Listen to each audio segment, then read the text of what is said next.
Saatnya Anda mendengarkan talkshow Kementerian Hukum dan Hak Asasi Manusia, Sulawesi Selatan, hanya di Radio Venus, Citra Musik Indonesia, paling hits, paling enak.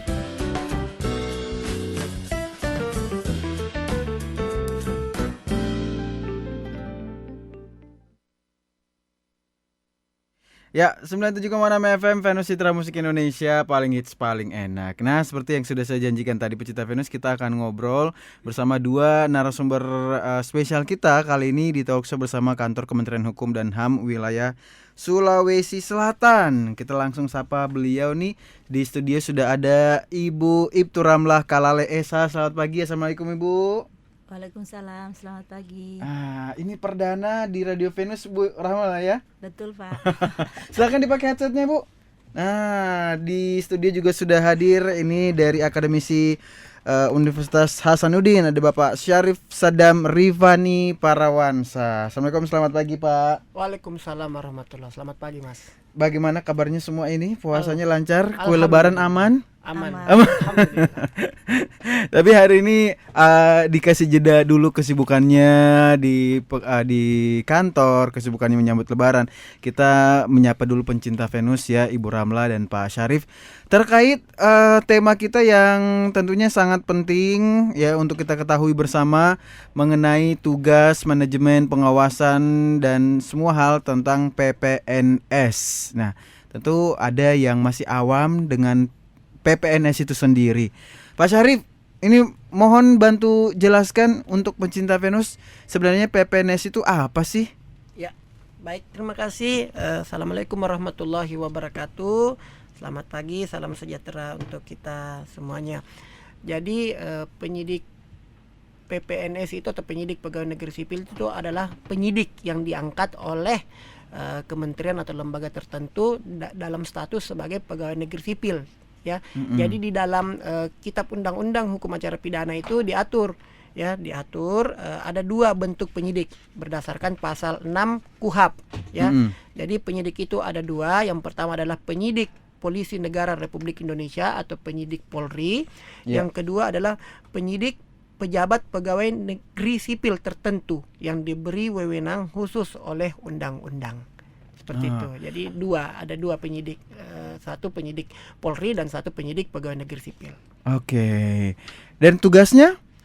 Tugasnya adalah sama dengan Polri, yaitu menyidik. Ya, jadi dalam proses beracara pidana itu kan ada beberapa tingkatan ya. Tingkatan yang paling bawah itu adalah penyelidikan ya. Penyelidikan itu berguna untuk mencari tahu dulu apakah kasus ini merupakan kasus tindak pidana atau bukan ya. Itu penyelidikan. Lalu kalau memang merupakan tindak pidana, maka naiklah statusnya menjadi penyidikan ya. Naik statusnya penyidikan itu berguna untuk mencari siapa yang menjadi pelaku dari dugaan tindak pidana tersebut. Yang diduga tindak pidana ya, penyidikan bertugas untuk mencari siapa pelakunya. Seperti itu. Oke. Berarti kalau kita boleh bilang tugas PPNS ini sendiri lebih spesifik untuk menyelidiki kasus yang dilakukan oleh ranah PNS. Bukan untuk oleh ranah PNS ya, tetapi dia dari lingkup penyidik PPNS itu berguna untuk mencari apakah untuk kasus-kasus tertentu saja. Contoh misalnya bea cukai.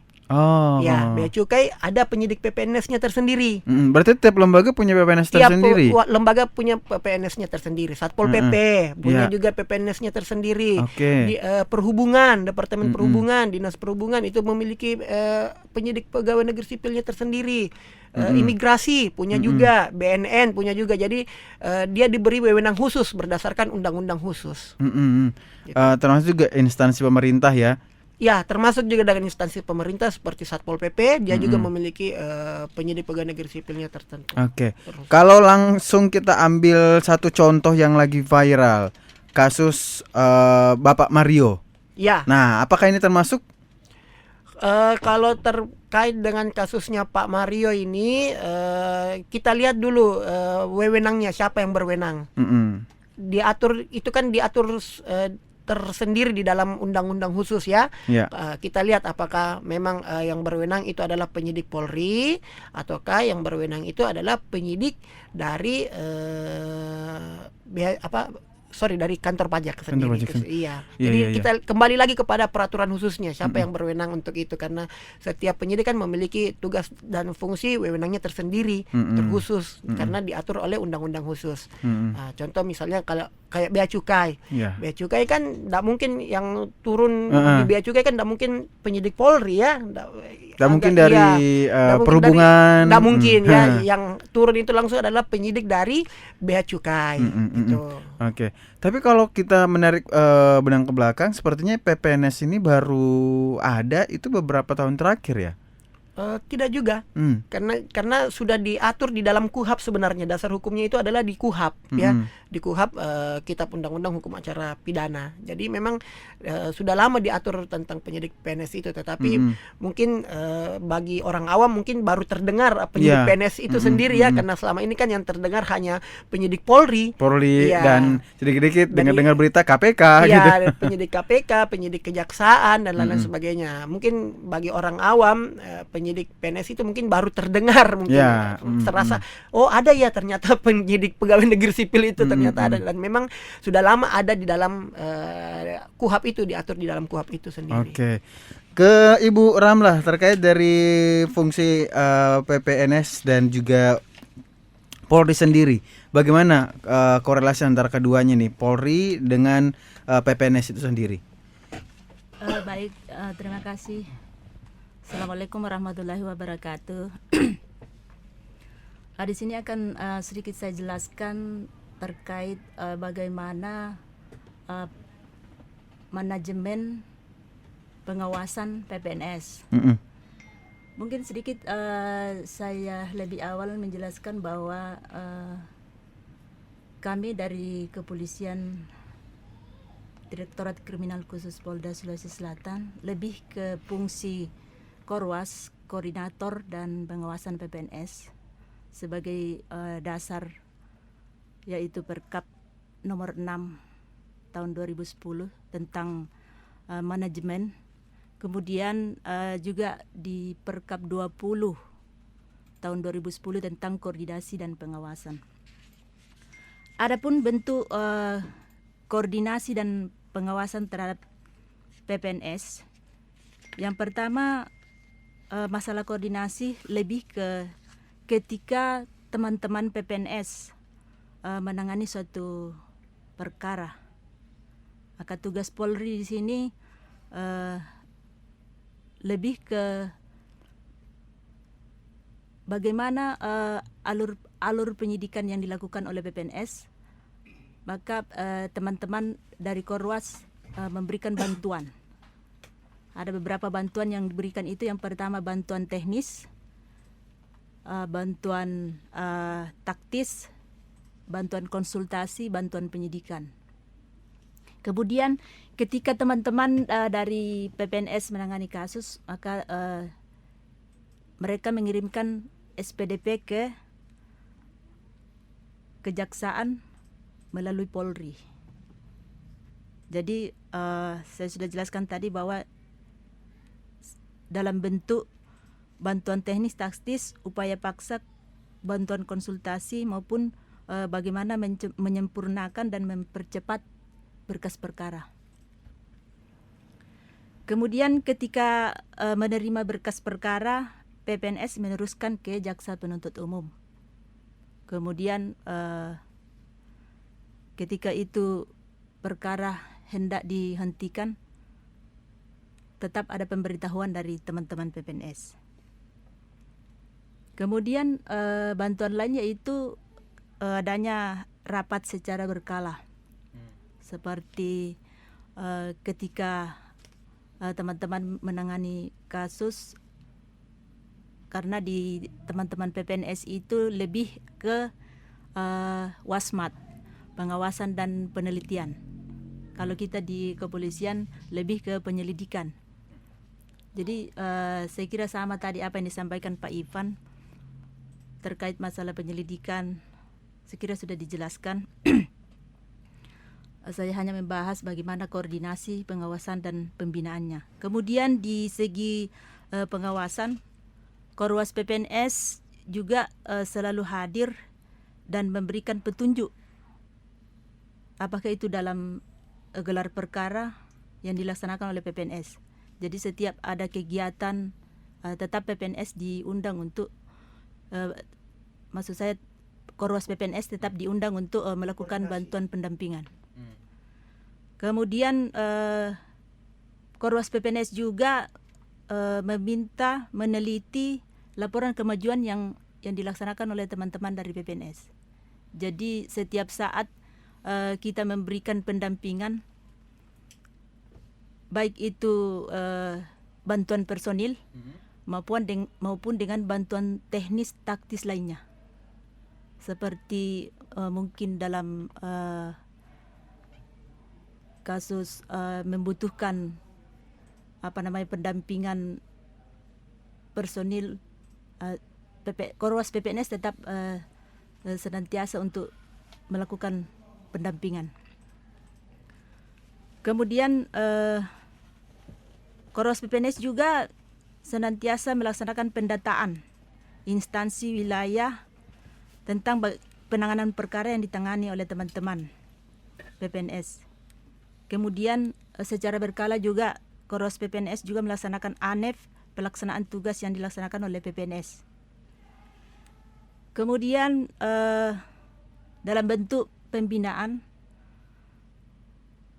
Korwas PPNS juga memberikan pelatihan teknis, baik dalam bentuk penyidikan dalam rangka pembentukan PNS, dan juga memberikan bingkat puan, peningkatan kemampuan pelatihan pencerahan fungsi teknis penyidikan. Saya kira begitu, Pak. Ya. Ini kita sudah tahu ya tugas dan fungsi dari PPNS terkait juga dengan koordinasinya dengan Polri, dalam hal ini Polda Sulsel bersama Ibu Ibtu Ramlah KLSH, dan juga masih bersama Bapak Syarif Sadam Rifani Parawansa selaku akademisi Unhas. Nanti kita akan kembali pecinta Venus ya terkait talkshow kita pagi ini bersama kantor Kementerian Hukum dan HAM wilayah Sulawesi Selatan. Jangan kemana-mana, sesaat lagi akan kembali kita lanjutkan.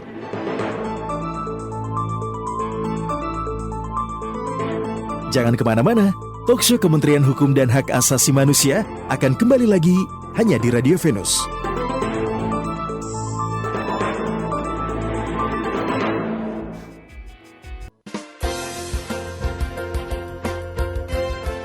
Kembali lagi di talkshow Kementerian Hukum dan Hak Asasi Manusia hanya di Radio Venus.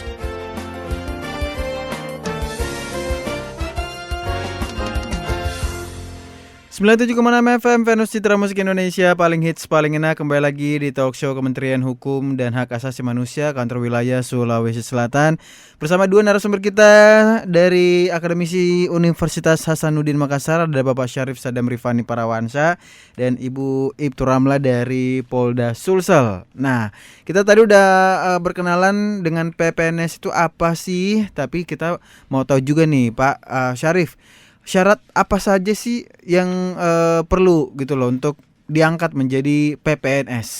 Oke, ya baik. Jadi PPNS itu kan pejabat penyidik pegawai negeri sipil ya yang diangkat berdasarkan aturan khusus ya.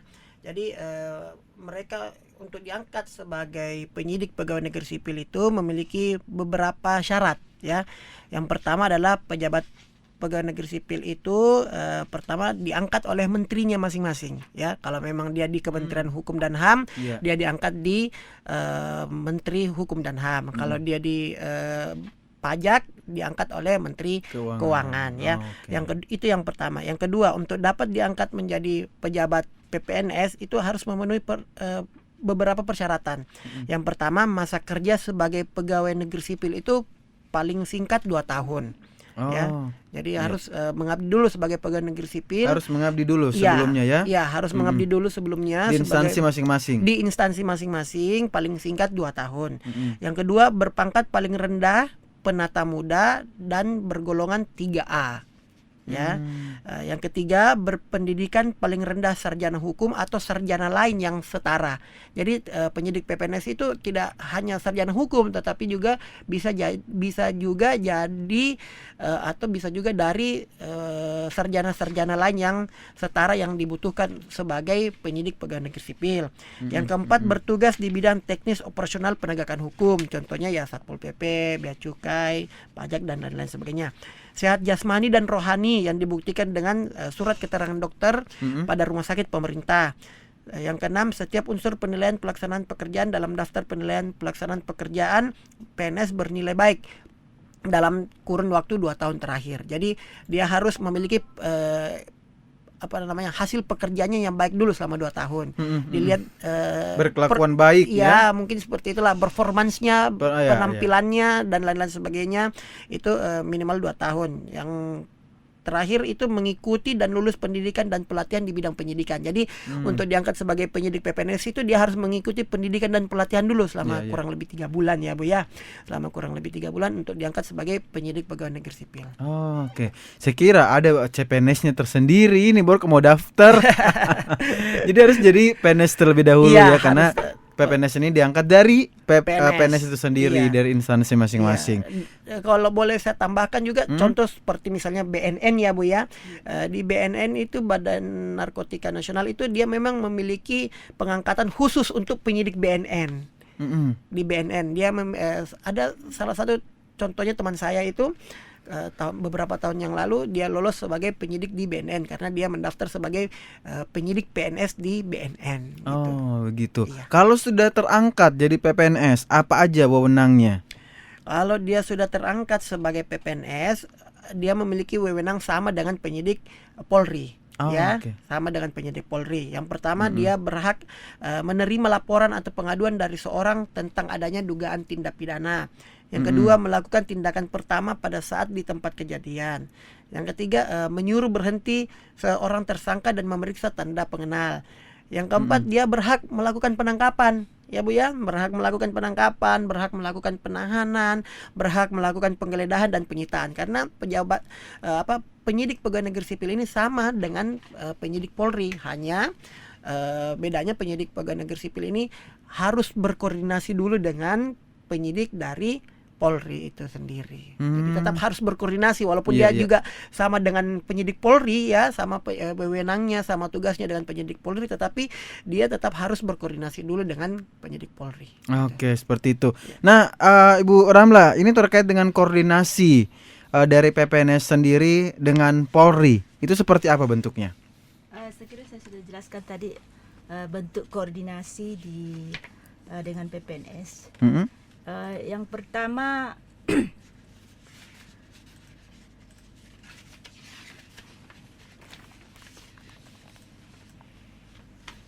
koordinasi yang pertama yaitu ketika menerima SPDP dari PPNS kemudian diteruskan ke jaksa penuntut umum. Kemudian bagaimana memberikan bantuan baik teknis maupun taktis, bantuan sidik, upaya paksa dan penyempurnaan berkas perkara. Kemudian bagaimana ketika menerima berkas perkara itu lalu melakukan penelitian, kemudian meneruskan lagi ke jaksa penuntut umum. Bagaimana tukar menukar informasi tentang dugaan adanya tindak pidana yang ditangani oleh teman-teman dari PPNS. Kemudian rencana penyidikan bersama dan rapat secara berkala. Begitu Pak. Oke. Kalau dari rencana tindakannya sendiri ini seperti apa Bu? Dari Polri terkait juga dengan PPNS? Iya. Rencana tindakan yang akan dilakukan oleh Polri dengan PPNS yaitu melaksanakan supervisi kepada PPNS baik kementerian maupun lembaga dalam rangka pendataan PPNS. Baik itu jumlah perkara yang ditangani maupun permasalahan yang akan dihadapi oleh PPNS. Kemudian bagaimana meningkatkan kuantitas kemampuan PPNS dalam rangka pelaksanaan proses penyidikan. Kemudian melaksanakan kerjasama Ya. pembuatan MOU dan PKS dengan beberapa kementerian lembaga. Kemudian mengoptimalkan gelar perkara untuk meningkatkan sinergitas antara penyidik Polri dan PPNS. Kemudian memberdayakan peran dan fungsi pengawasan yang dimiliki oleh Polri dan kementerian lembaga untuk menjamin ditaatinya peraturan perundang-undangan. Kemudian yang terakhir, bagaimana mendorong kementerian lembaga yang memiliki SOP baik itu penyidikan maupun kode etik PPNS dalam proses pelaksanaan penyidikan. Gitu, Pak. Oke, tadi kita sempat ngobrol juga di belakang ya, ternyata ada bentuk kerjasama juga ya yang dilakukan di antara para penegak hukum. Nah, itu bentuk kerjasamanya seperti apa, Bu Ramlah? Iya, baik Pak. Adapun bentuk kerjasamanya antara para penegak hukum, yang pertama itu disebut dengan interkontinensial atau bagaimana saling berhubungan. Misalnya ketika ada SPDP dari penyidik ke jaksa melalui Polri. Kemudian bagaimana pendampingan upaya paksa. Kemudian pelaksanaan pendidikan latihan PPNS serta legalitasnya. Kemudian bentuk kedua itu interdependence atau saling tergantung. Kegiatannya seperti bagaimana permohonan izin sita dan geledah dari penyidik ke ketua pengadilan negeri. Kemudian perpanjangan penahanan dari penyidik ke jaksa atau ke pengadilan. Kemudian bagaimana pengiriman berkas perkara dari penyidik ke jaksa melalui Polri. Kemudian bagaimana pengiriman tersangka dan barang bukti atau tahap 2 ke jaksa didampingi oleh Polri. Begitu, dan bentuk kerjasama ketiga yaitu mutualisme atau saling menguntungkan, seperti bagaimana mempercepat proses perkara, kemudian bagaimana berkas perkara ini tidak bolak-balik, kemudian bagaimana koordinasi konsultasi PPNS kepada Polri dan jaksa penuntut umum. Gitu. Oke, jelas sekali ya disampaikan sama Ibu Ramlah tadi bentuk kerjasama antara penegak hukum dalam hal ini Polri dan juga PPNS itu sendiri. Tadi ada 3 bentuk kerjasama ya Bu Ramlah ya. Iya, betul. Interconnections, interdependence dan mutualisme. Nah, untuk lebih jelasnya lagi pencinta Venus, kita akan kembali dan masih di talk show bersama Kementerian Hukum dan Hak Asasi Manusia Kantor Wilayah Sulawesi Selatan bersama Pak Syarif dan Ibu Ramlah. Tetap di Masuk Pagi.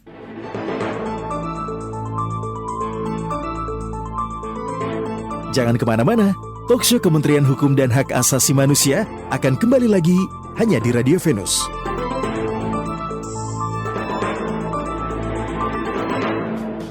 .6 FM Venus Citra Musik Indonesia, paling hits paling enak. Masih di talk show Kementerian Hukum dan Hak Asasi Manusia Kantor Wilayah Sulawesi Selatan bersama Pak Syarif Sadam dan juga Ibu Ramlah di sesi terakhir kita ya. Sebelum kita mendengarkan pesan yang mau disampaikan nih ke Pak Syarif dulu nih terkait peraturan perundang-undangan apa saja yang memiliki PPNS, Pak Syarif, silakan. Iya, baik. Jadi ada beberapa peraturan ya, ada beberapa peraturan yang mengatur tentang penyidik pegawai negeri sipil di beberapa instansi, baik itu instansi di pusat maupun di daerah. Salah satu contohnya di dalam peraturan undang-undang merek dan indikasi geografis.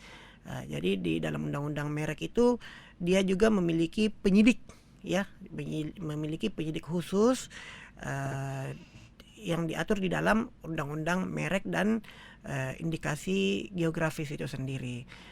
Selain itu juga ada undang-undang yang lainnya ya, seperti di undang-undang perlindungan dan pengelolaan lingkungan hidup ya, dia juga memiliki penyidik PNS tersendiri ya, penyidik PNS tersendiri. Lalu ada juga penyidik PNS untuk di bea dan cukai, ya. Bea dan cukai itu diatur di dalam Undang-Undang Nomor 17 Tahun 2006 tentang perubahan atas Undang-Undang Nomor 10 Tahun 1995 tentang kepabeanan. Ada lagi undang-undang yang lainnya seperti di Undang-Undang Narkotika juga mengatur tentang penyidik PNS, ya, penyidik PNS yang ditempatkan di BNN Narkotika. Begitupun juga di Kementerian Keuangan ada juga penyidik khusus untuk kantor pajaknya dan lain-lain sebagainya yang diatur khusus di dalam undang-undang khusus atau lex spesialis, seperti itu, Mas. Baik, dari Bu Ramla dulu nih untuk terakhir apa yang mau disampaikan untuk pencinta PNS terkait bentuk kerjasama yang dilakukan oleh Polri dan juga PPNS itu sendiri. Baik, terima kasih. Adapun bentuk kerjasama yang akan saya sampaikan kepada teman-teman bahwa yang pertama